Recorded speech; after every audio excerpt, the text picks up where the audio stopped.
People feel sometimes guilty, like we should be doing more, or they're worried that they're going to be, potentially kind of judged as a leader. And so as a result, what happens when we feel defensive, we just try to avoid.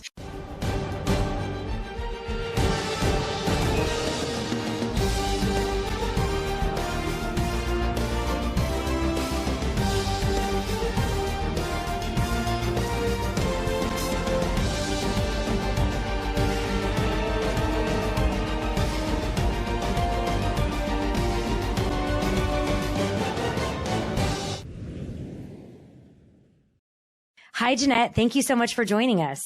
Thanks for having me. Absolutely. So let's dive right in. Let's start off by talking about your childhood. You grew up in UK in an environmental and social class where you didn't have a ton. Can we talk about that? Yeah, for sure. It's funny because I actually just wrote a chapter for Scott McGregor's book, Standing O, which is all about kind of gratitude.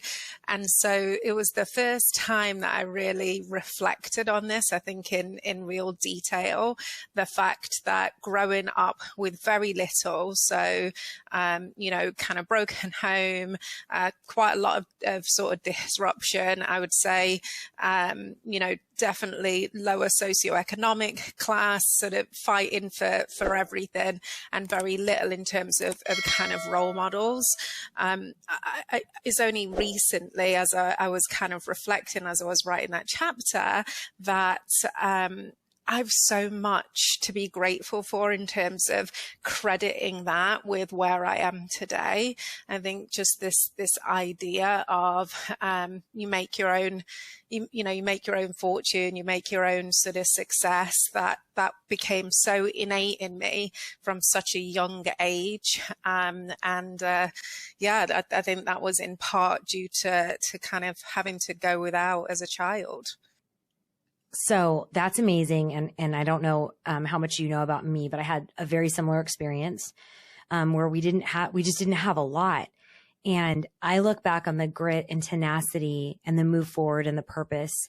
And while it evolved and it got bigger and better and bigger and better, it still is so much of my story of what I didn't have and what I built myself into being. And again, it evolved. It wasn't always stagnant, but I think it's so important to talk about those type of things for people that are listening.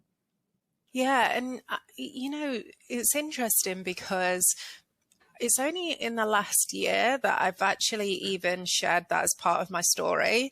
So I realized, maybe somewhat subconsciously, that I spent much of my life actually being kind of ashamed of where I came from.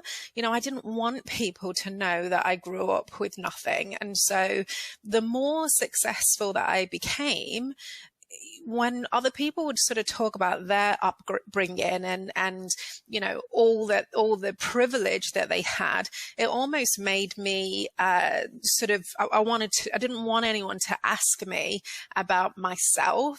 And I realized how much that sort of prevented me from showing up as my authentic self, because I wanted this veneer of perfection. Yes. And I was afraid, I guess, of other people judging me. The only person judging me was I was judging myself. And in sharing my story and being so much more transparent around where I came from and some of my struggles, I realized how much that means to other people as well, and how it gives them the courage to own their story. And it's just been a really interesting point of connection to just sort of own your roots, if that makes sense. Absolutely. And you know what, Ginnette, I'm really glad that you brought that up, because I had very similar feelings.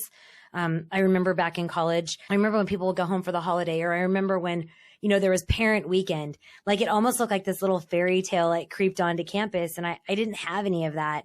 And, everybody was really close to their parents and everybody was really engaged. And I just felt embarrassed and I felt ashamed. And it wasn't so much, especially later, it wasn't so much that I hid it, but I definitely didn't speak about it, and I definitely skirted the issue. So I didn't talk about my father drowning. I didn't talk about my mom's mental health. I didn't talk about any of that. And about 3 or 4 years ago, I was sitting with a client on an airplane and we just started talking. We had a lot of time to kill and we just started talking. And I remember he said to me, he turned in his seat and he looked at me and he goes, why don't people know this about you? And I wasn't mean or I wasn't rude or I wasn't disrespectful. I'm like, who cares? Like I'm usually engaging with my clients. I'm helping them, like I'm providing a service to them. I'm not sitting down and talking about myself. And he goes, do you have any idea how much more connection and how much more approachable you would be with other people if they knew?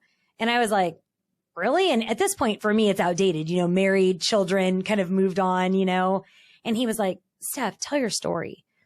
And I remember when I did it, it was the weirdest feeling, Ginnette. And I wonder if you felt like that too. It was like, okay, I mean, there's nothing else like that. That was kind of like, that's it. And if I can just help just one person feel more connected or feel like they can do it, if I can inspire or impact one person to be able to believe in themselves, all of it was worth it. And then it just became really natural to go, oh, well, let me tell you about this. Did you feel like that as well? Yeah, I think it was a sense of relief that comes from just showing up as your full self. Sometimes it can sound a little bit cliche, but that's exactly what it is. It's not censoring who you are or just showing up as kind of just this one version. I think that the congruence in our bringing our whole self, right? Not showing a persona and actually being a person is so important. And so, I definitely went through that where once I'd shared, I was like, oh, I can breathe now. Yeah, it's like an exhale. That's exactly what it's like. You're completely right. It's like that's a relief. And I also think it's kind of the same advice I think people give around public speaking, which is just focus on that one person that you're going to help. And I think the same is true with this, that once you realize that it's actually also not about you, it's about what you can do for other people in telling your story and owning it. And when let's just take a platform like LinkedIn, where I've been really candid and kind of shared a lot of experiences. The first time I made a very vulnerable post and it went viral, I was like, oh my God, I wasn't expecting that reaction, but the messages that I got in my inbox from people telling me their stories and sharing how me being so candid about my journey in being a single mom and my divorce and things like that, how it actually really given them so much more confidence, or it encouraged them. That's what really made me sit up and say, hang on, the air of perfection, that's not helping anyone actually, but just being vulnerable, that's where I can be useful. That's where I can really help people. And it sort of inspired me to continue to lean into that. And we'll talk about it shortly, but we'll go into that with your leadership skills and how incredible those are. But for me, Ginnette, that was the biggest thing with leadership. It wasn't so much about me as it was so much about inspiring others to make them have the vulnerability, the authenticity, to let them know being disingenuous is not helping them connect and to move forward. And it's actually interesting. And I'm sure, I have no doubt that you'll agree, when those DMs come in through your LinkedIn, those are fuel. Those are just like, wow, people think you give so much by sharing that vulnerable story, but what you get back in return, those connections, those, gosh, Ginnette, I got through the night because I read your story and, this is what I'm going to do. Those for me were everything. Same. I completely agree. So let's talk about your journey with STEM. Not only were you a woman in STEM, which already a minority, but you were also a biracial woman in STEM. Where did your interest in STEM actually come from? So I my path into, the corporate world was not necessarily a kind of a traditional one. I did a few different things kind of growing up. I'd sort of packed my bags at age 18 and headed for the bright lights of London. And, I'm going to make it on my own type story. And so I actually did a lot in sales. And, when you think about sales, really, it's about building relationships and building connection. And I realized quite early on that I was kind of pretty good at building connections with people. And so I'd actually spent some vacation in the States, and I decided that this was where I wanted to be. And I started looking at organizations that were planning to expand internationally. And I'd spent some time in staffing and consulting at this point. And it was just, I took to it like a duck to water, and had, a lot of early success. And then the S3 group kind of ended up feeling like home for me. It was full of people who were very entrepreneurially minded. They sort of touted the word meritocracy, which at the time really resonated with me. Just the idea of what you put in is what you get out. They were specialists in the STEM space, and I brought my experience to sort of recruitment. Found out that they wanted to launch this business in the US, and somehow convinced them that, in my early 20s, that I'd be a great co-founder for it. So I joined the guy who went on to really be my boss for the next 15 years. And we had a wonderful relationship, and just kind of went on this journey of first building out our US client base from the UK for a year. And then I was 23 when I boarded the plane and moved to New York. And I've been in the States ever since, and, deeply embedded in kind of the STEM space and all that that really goes with that, right? From the perspective of, the gender gap and just the challenges that go alongside that. So let's stay there for just a second before we get to the journey of you coming to New York, switching another bright lights for more bright lights. Were you taken seriously? Did you ever have to stand up for yourself? Like, what did that look like? Because again, number one, super young, again, a woman, again, biracial. Did you have to stand up for yourself, or were you taken pretty seriously out of the gate? I think that I was really the benefactor of ignorance on my own part. So I don't think that early on, I don't think I really understood how this world worked, and I didn't really understand how stacked my own deck was.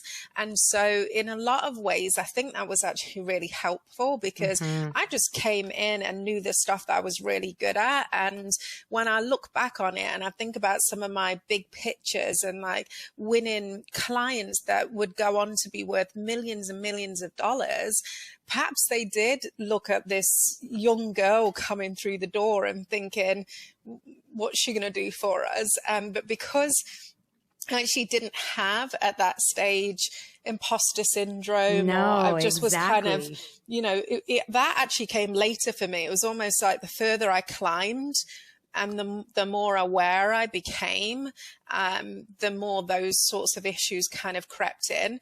But early on in my career, I was so supremely confident at what I was doing and the value that I was adding. And every time I would work with a client, I'd get sort of glowing, sort of feedback from them. So it just kind of reinforced it. That the early part of my career was pretty seamless, to be honest with you. Yeah. So I absolutely love that, Ginnette, because, so much of your story resonates with me, and that ignorance is bliss. Cause you just go there, what you're supposed to do. You're supposed to create connections. You're supposed to create sales. I often tell the story. It's a hysterical story really quick is Nike was a client and, we had spreadsheets and you have to call off the spreadsheets. And so that's what you do. You call off the spreadsheets and you have to check 50 off a day. And that's just what you do. And I happened to be in the office super early. I ended up setting a meeting at Nike and I went and I did what I was supposed to do. I was supposed to talk about what they were doing and what was working and what wasn't working and act interested. But most of the time I really was interested. I really had a lot to say. And and the other thing is I was constantly curious. I wanted to know, even if I had no interest in the subject or the product or the service, I wanted to know more because that would create connections with other people. And I was 10 minutes into a meeting and I didn't realize I was meeting with Phil Knight, who is the founder of Nike. I had no idea. Great guy. He kept looking at me so odd and asking me if I had a projector. And I just thought it was the weirdest thing in the world. I was like, no, I don't have a projector. Like, who would I be to come in and talk to an executive at Nike without even knowing what their issues were? Do you have problems? Do you not? Are things working well for you? Are they not? Ginnette, he was like this the whole time. And then when I left and I was in, there wasn't Uber. Okay. So when I'm in the taxi going back, I'm telling somebody, I'm like, oh, I had a great meeting. And they're like, oh, who was it with? And I'm like, Phil Knight. And they're like, LOL. And I'm like, wait, what? Like, no idea. And you're exactly right. So the second that I figured out, oh my God, I could have done this. I could have said this. I could have done this. I was just like, I can't go by myself. I don't know what to do. And it became so much bigger in my head. So that ignorance and just being yourself and showing up and really honestly just showing up and being fully present for your client and the sales and the connection and the relationship is so absolutely important. So I love that you brought that up. That's amazing. So, okay, you get to New York, you're 23 and you start building this business. What made you leave your home and your family to cross the ocean to work in the US? What was this compelling thing? So, I mean, honestly, there's pros and cons, isn't there, to having an ocean between you and family. And, I love my mom and I love my sister and friends, but, it was definitely, nice to cut the cord for sure. So I fell in love with New York the first time that I ever came here on vacation. And from that moment, I thought, this is where I have to live. I mean, I always really, as a child was quite enamored with American culture, and then moving here and the accent ended up being such a nice selling point. People seem to be very enamored with the British accent, so that was that was a big bonus. Right. If it doesn't work, you can always do voiceovers, right? Oh no, totally. I mean, half the time they didn't understand a word of what I was saying, but they're like, I love your accent, can't understand it, but you're like, great, you're like, sign here. Exactly. So yes, it was just really, I mean, the energy, and I really think that there's probably no better place to cut your teeth in business than New York. I mean, when I think about the initial business that I founded, which was the banking and technology space. So all my clients were major investment banks and hedge funds and proprietary trading firms.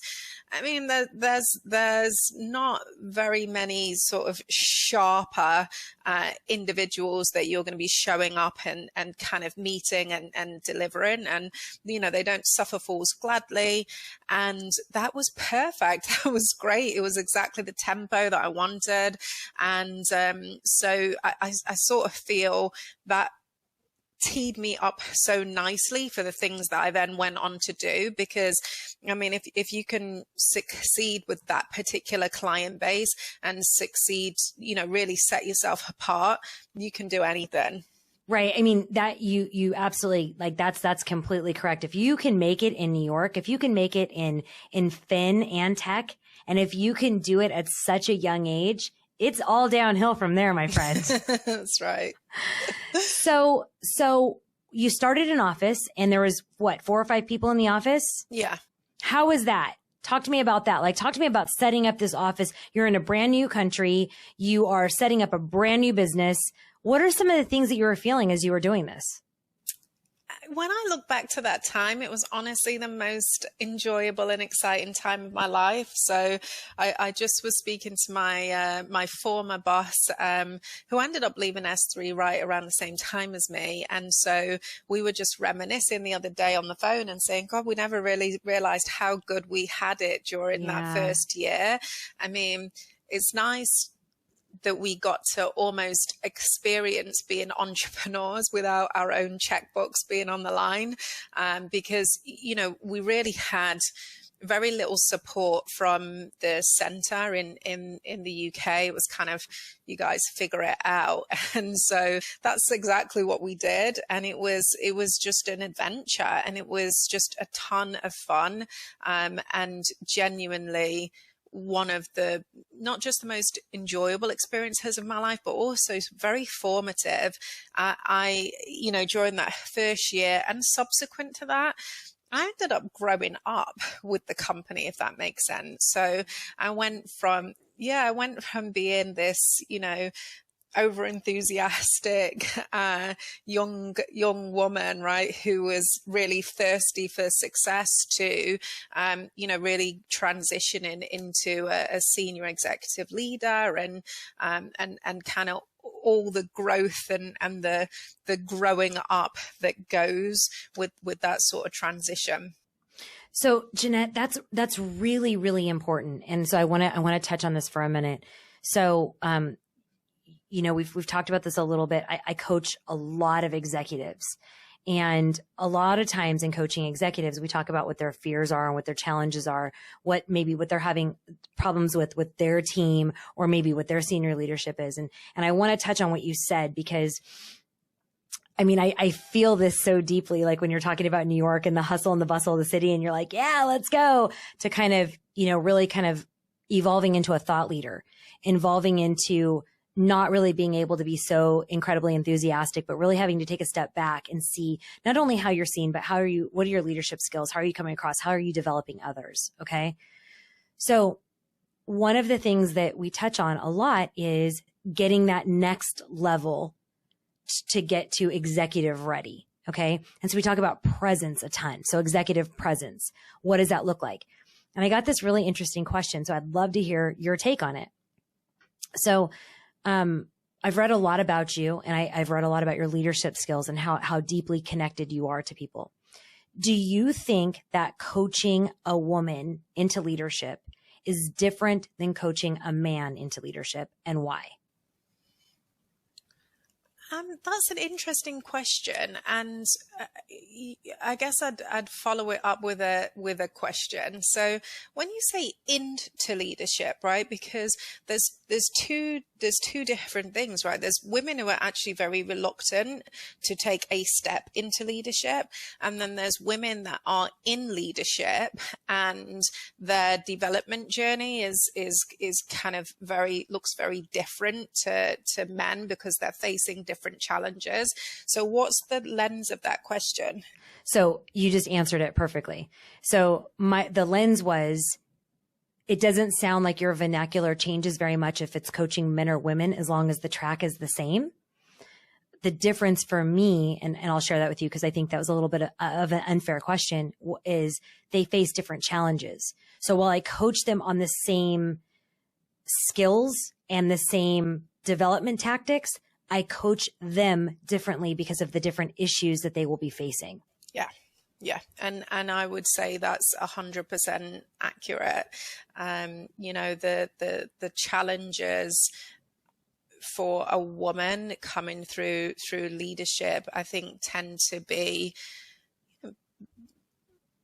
personal brand oriented is kind of one of them, right? Is, you know, just this idea of, the rules change the further that you kind of progress. And, you know, this idea of networking, you know, being aware of how you perceived self-promotion, you know, questioning, sort of imposter syndrome and those types of things that come up. So really kind of often actually very high on competence with women and lower on confidence. And it's a huge generalization, and no offense to any of the guys listening. No. I think that's important. I think it's super important to call it out, because I think there's so much conversation about gender and about, right and wrong. And I don't really see it like that. I see it as just more of like development, like where are you and how do we develop where you are hoping to be?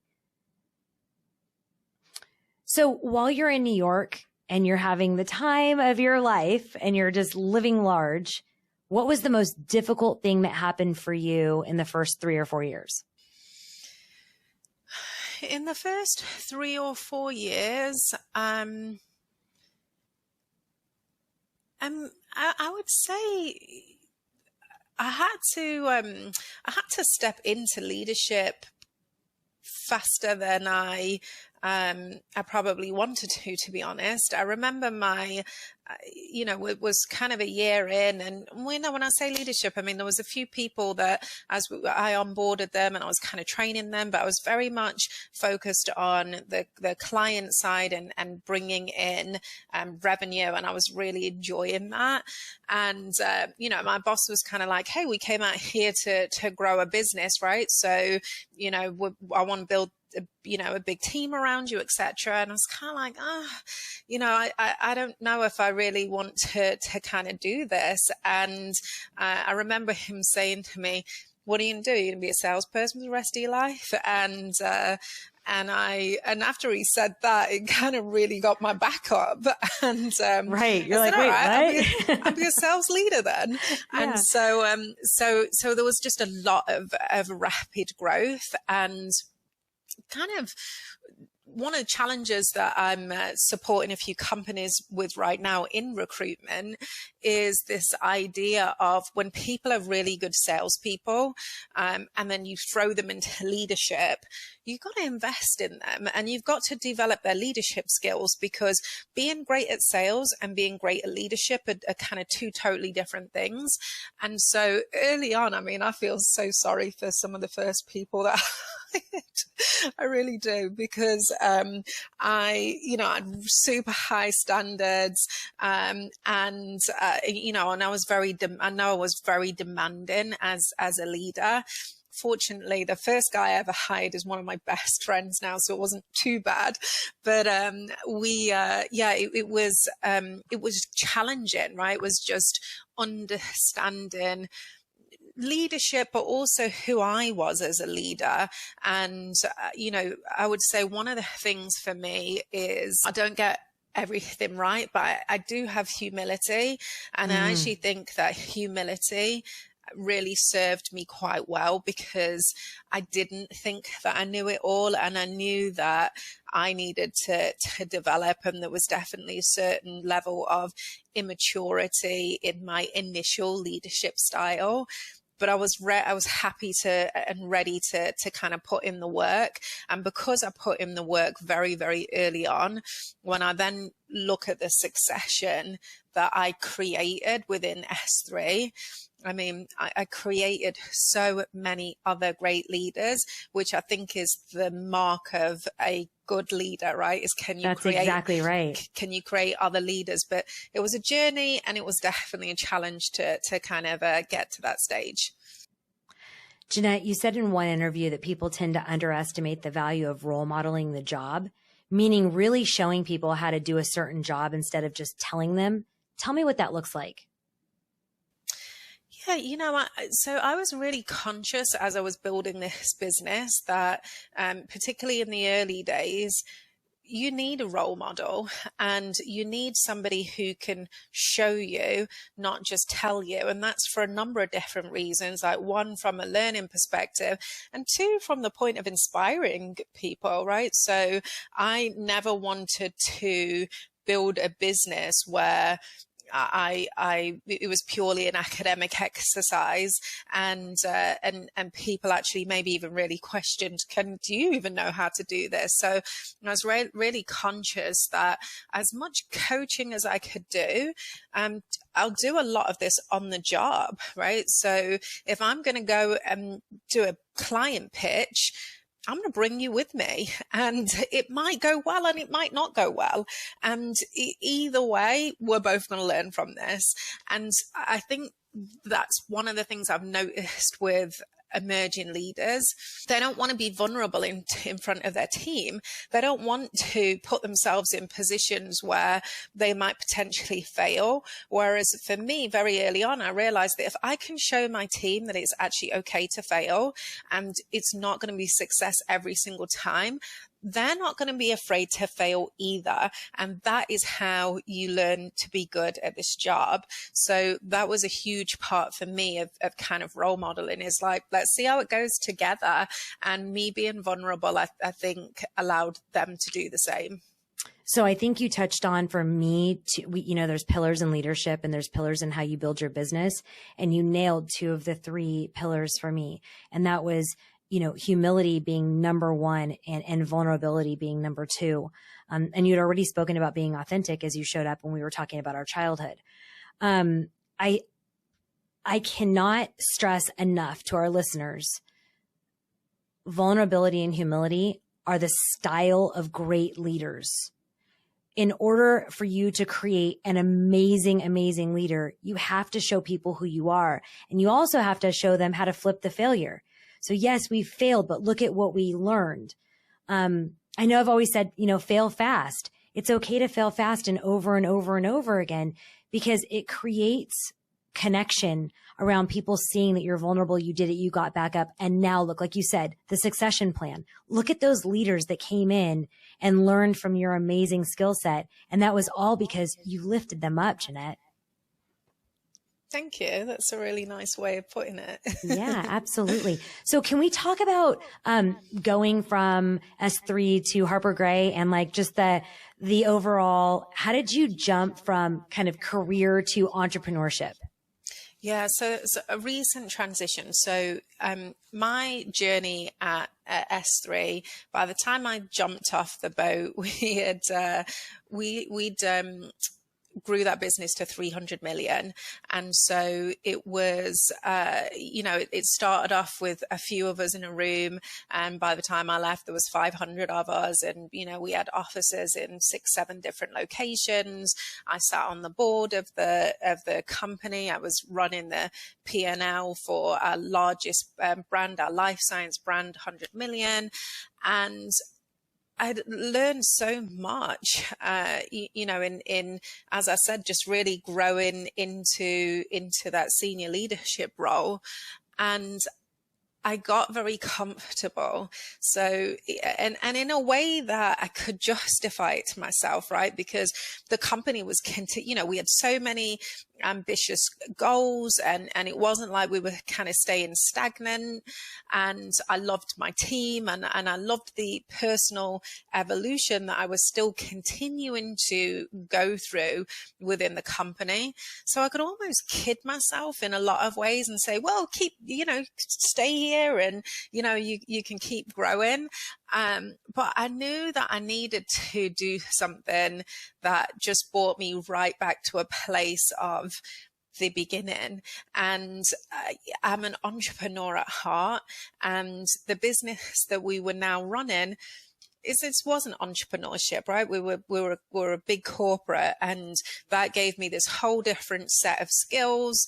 But I didn't want to continue, to be honest. Number one, to chase somebody else's dream, and number two, to make someone else rich.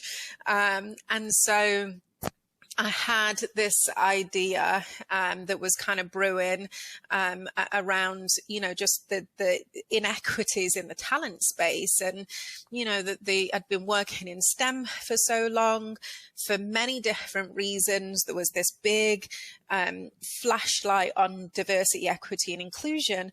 But when I looked at the providers and partners in the marketplace, Number one, there was either people who were very, very passionate about diversity, equity, and inclusion and very knowledgeable, but they didn't have the talent or staffing background to kind of actually make traction right. in from that perspective. And I'd hear a lot of frustration around it's not really translating. And then on the other hand, I would see some companies that were highly commercial and had jumped on the D&I train. Yeah. But then when I would look at them at an organizational level, like their whole board themselves, their whole senior leadership team looked as non-diverse as you could get.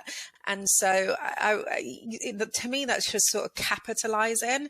Whereas if I went back to my original roots and started to think about, what was important to me and my own journey of being biracial, coming from a lower socioeconomic background, which people really underestimate what a hindrance that is.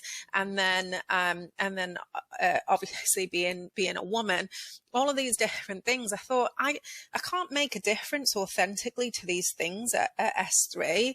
It's not, it didn't feel authentic or kind of core to to the business. And that's just a personal opinion. That was just something that was that I felt. And so I decided to take the leap and launch Harper and Gray, which was very much about addressing talent and putting diversity, equity, and inclusion at the heart of that. And on a personal level, it was just the most terrifying thing to make the leap when I was so secure, and at times I thought, are people going to think I'm absolutely mad for doing this? Like if it's not, there wasn't a burning platform at S3, and that's the really hard thing, is when you're doing something because you feel compelled to do it, and you feel that sense of purpose, but there's nothing broke that you're leaving, and I still felt very passionate about the company and the people that I was working with. So it ended up being a really, really difficult decision, and one, to be honest, that I kicked the can on probably for a year or two, and I realized that was fear driven. But in the end, I think courage is something that is so important to me, and to being able to look at myself in the mirror and knowing that I'm trying to be the best that I can be. And so I took the leap in April, and honestly, it's the best thing I did. Okay, so I want our listeners to hear, because I hear, so from doing this now a few times, okay, the flux and the back and forth and the conversations in your head, and the conversations with your support system, and the conversations with your naysayers, and your feeling. So tell me the final decision. So you're where are you? And you're like, I'm doing it. This is what's happening. Walk me through that process. The final decision for me was Real, which was the brand that I was leading. We had our best ever year in the pandemic, so I'd sort of pivoted the strategy, and when I looked at our comparators, we grew 5 times the market average. And, people were congratulating me on a job well done, and how did you do it? And my stock was at the ultimate high with the company, right? And I realized that if on the back of such an incredible year, that I didn't feel that passion and that fire, that it's time to step aside and also give someone else a chance, right? So I brought through, again, amazing succession, and I looked at it and I thought, this person here, the person that I felt would end up being my successor, he's going to grab this with both hands, and he's going to, he's right. He is right for the business. And I actually, in the end, thought about my team, and I thought about the people that I really cared about, and I thought about how I'd felt in the past when people had stayed in the job too long, and I didn't want to be that person. I wanted to step aside when it was the right time for the business and give other people their opportunity. And so in the end, like, that was the defining moment for me. It was like, I need to feel like I'm springing up out of bed in the morning, and I cannot wait to get stuck in. I'm a creator. Like, I want to create something. I want to create a legacy. And, and I really wanted my little boy to be, to be proud of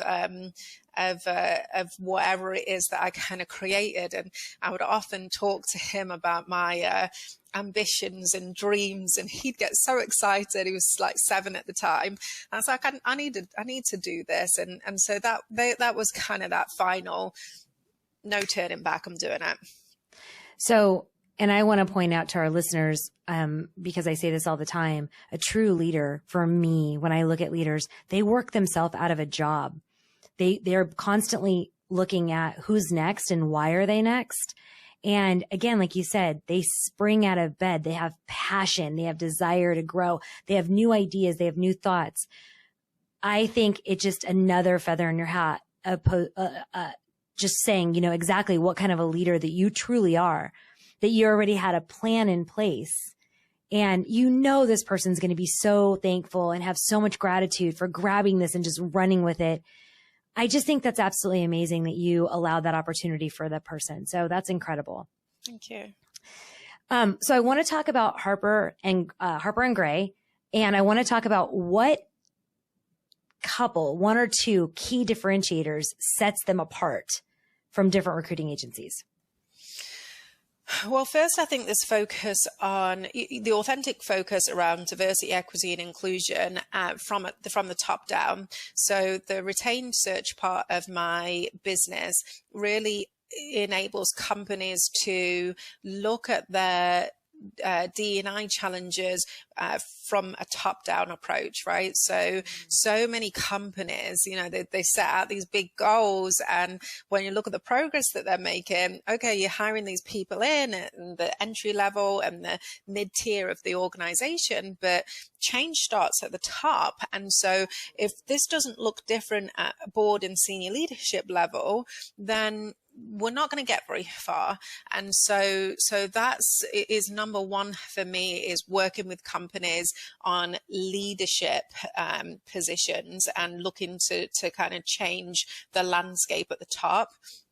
And then secondly, I wanted to have a talent solutions company as opposed to just a recruitment company, because diversity, that's the easy part for companies to say, that are we there or not? Tick. Mm-hmm. Tick or it's an audit. Cross. It's an audit. Exactly. Yeah. Whereas the equity and inclusion piece often is like a bit of a wall of jelly. It's how do we actually wrap our arms around this, and how do we? It's more nuanced to sort of understand if we're really kind of making progress. But if you don't have those things in conjunction with your hiring efforts, you keep running to standstill, because you'll hire people, it'll be one in and it'll be one out. And so I had, built some solutions that help companies with their processes, with training, and with coaching, and the coaching piece in particular around coaching leaders to truly be more inclusive. And so those pieces really support the efforts on the recruitment side. And from what I could tell in the marketplace, I couldn't see anything that really addressed those challenges in quite a holistic way. So not only does it not address it, just like you said, the solution or the program or whatever it is so flawed. in so many ways. So either it's a DEI audit. Okay. That's paperwork. You sit in a room and there's auditors and they're like, tick, tick, tick. No, do better here. And even if you do recommendations and even if you do an improvement plan, Ginnette, what does that even mean? People don't know. They don't understand. They have no idea how to solution what this process is. And so you creating the warmth and the empathy and the humility and creating a development program that actually is inclusive and goes, hey guys, this is what it looks like. This is when you know you've been successful. That must light you up every single day. It does. And you bring up a really good point, because a big piece for me that I also noticed is sometimes this topic can be so heavily emotive for people, because, people feel sometimes guilty, like we should be doing more, or they're worried that they're going to be, potentially kind of judged as a leader. And so as a result, what happens when we feel defensive, we just try to avoid, and we try to we do the window dressing, but we don't throw ourselves into it. And so one of the things that the commitments that I've led with as far as my clients is, I'll meet you where you are, right? So there's no judgment here. Like, let's just work to get better together. And I think that when people, that's actually helped to disarm, and to actually start to have real conversations with some CEOs who are kind of like, I don't want to say the wrong thing. And so I kind of outsourced it to someone else, and so I think a huge part of this is just, how can we get people really comfortable with having these conversations? And so that's definitely been a really important part of how I've approached this. So I'm going to get super controversial right now on my part, not on yours. We actually just rescinded a contract for this exact thing. So we zero judgment. I mean, no judgment whatsoever. I mean, we do as a business, our lines of business are business consulting. So strategy and audience and talent retention and talent strategies. Okay. Yeah. And then high impact performance coaching. And then we do crisis. So not crisis communication, but crisis as it happens. Let's get you the experts that we need to handle this matter privately and very quickly. Okay. And so we recently got a call from somebody who I had worked with previously. And he said, hey, you know what? I think we might have a DEI issue and we'd like some education around it. And I felt it very interesting, Ginnette, again, being completely transparent. This gentleman is African-American, one of the most solid leaders I've ever met in my life. Okay.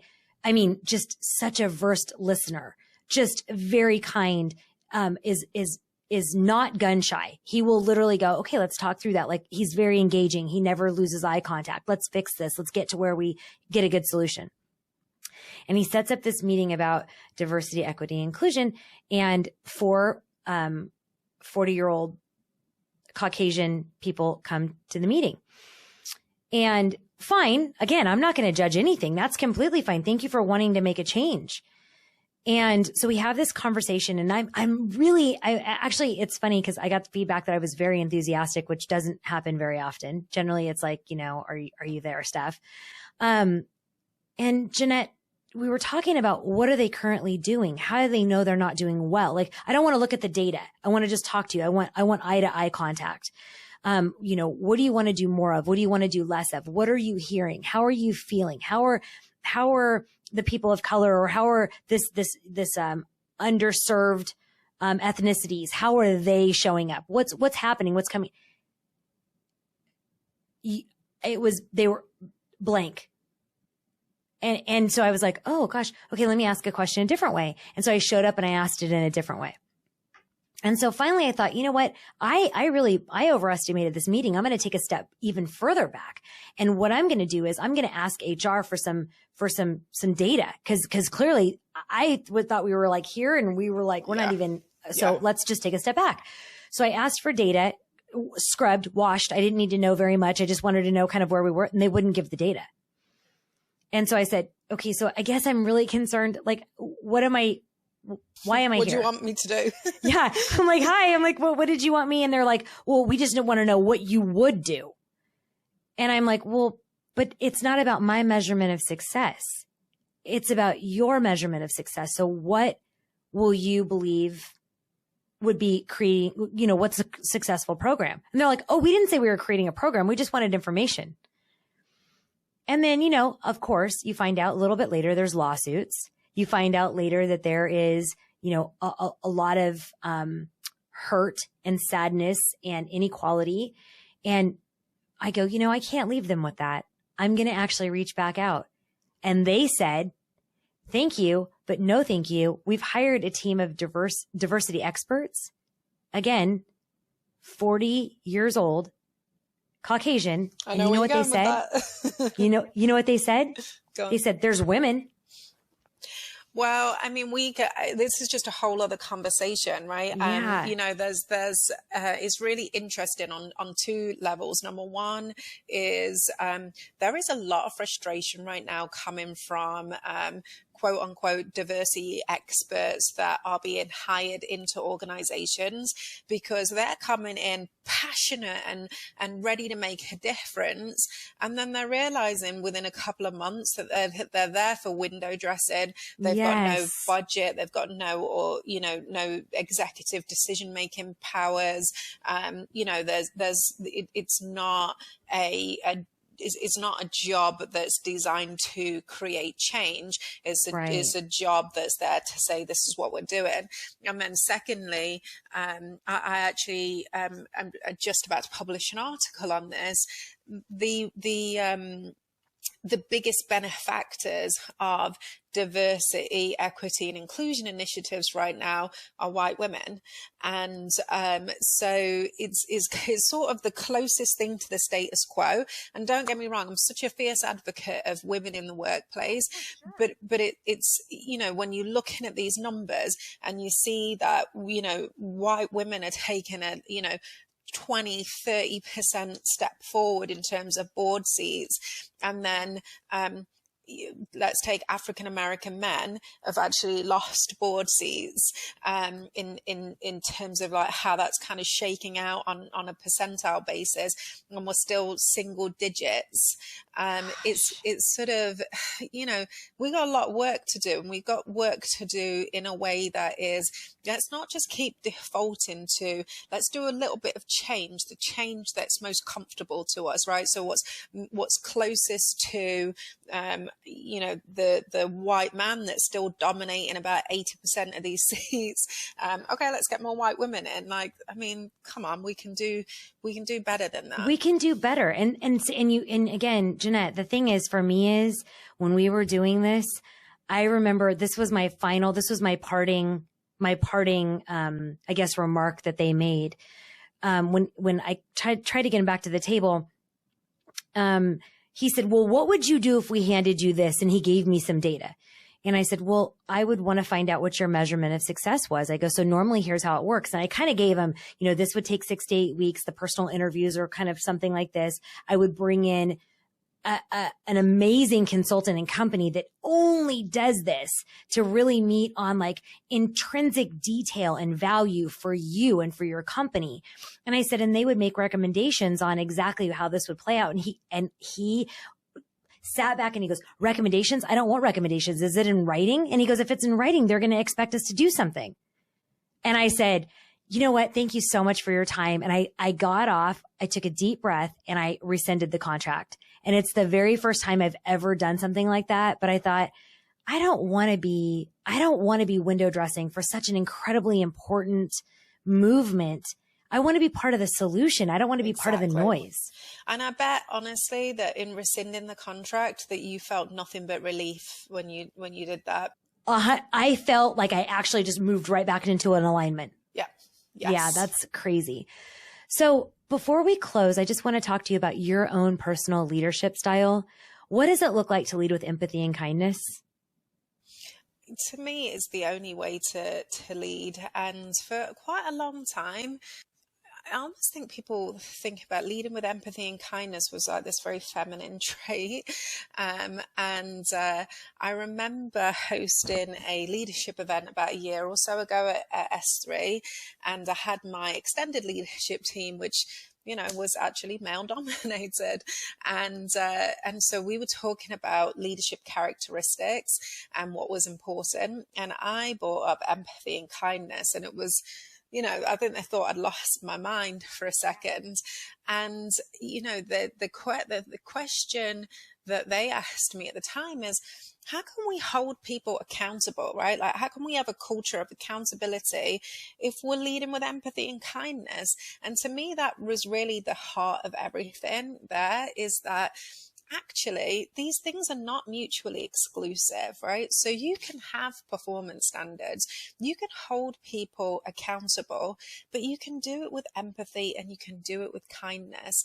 And for me, the way that you make people feel as a leader is absolutely everything, right? It's like that you could be actually delivering a really, really tough message.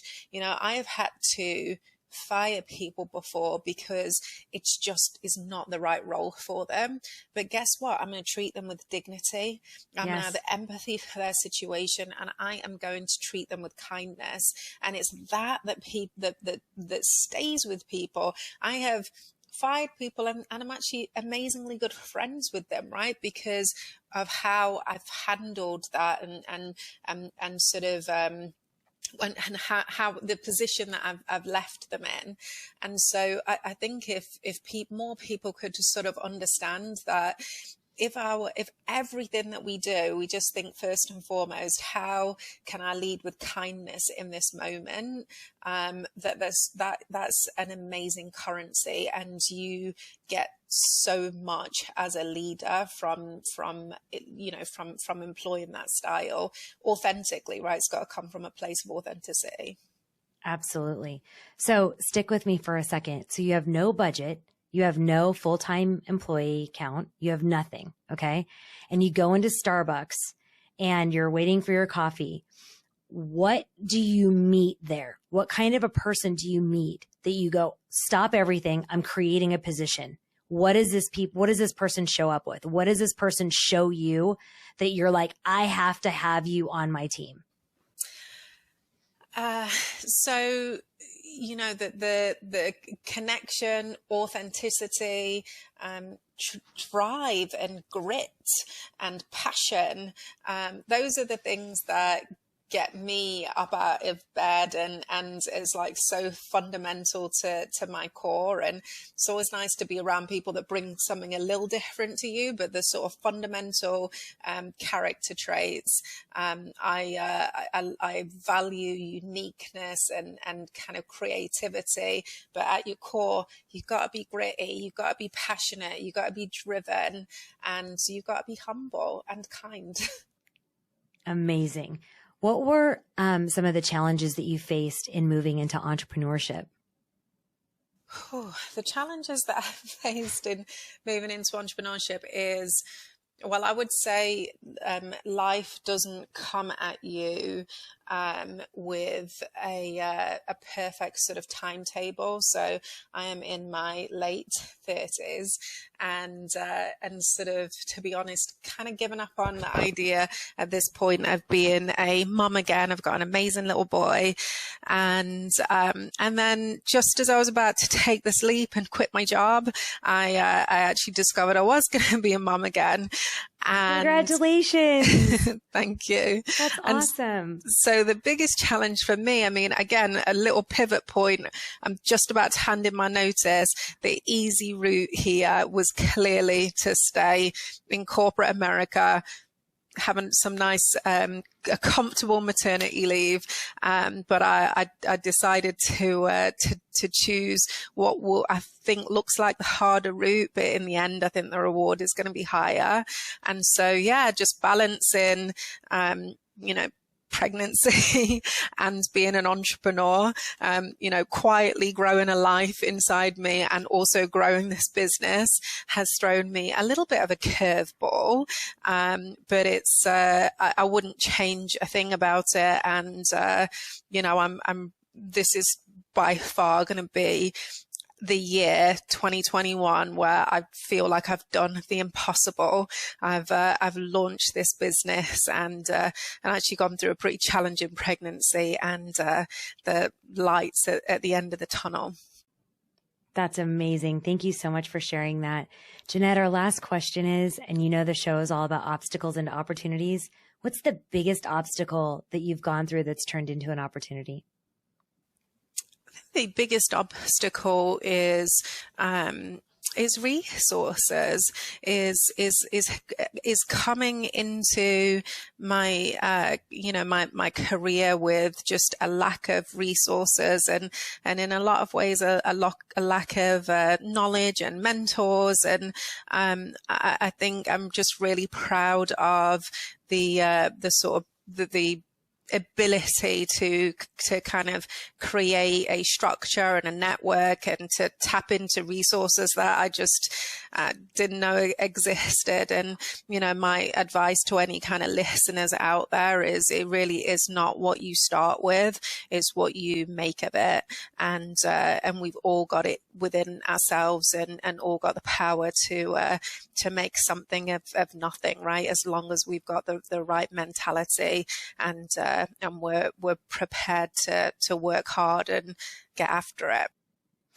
That's amazing, Ginnette. Thank you so much for sharing time with us. Please tell our listeners where they can find you when they want to learn more about your company or your journey.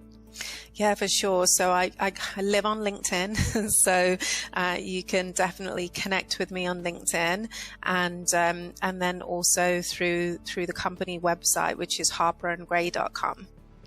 That sounds awesome. Thank you so much again for such a special interview. Thank you. I've really enjoyed it. Thanks for having me. Absolutely.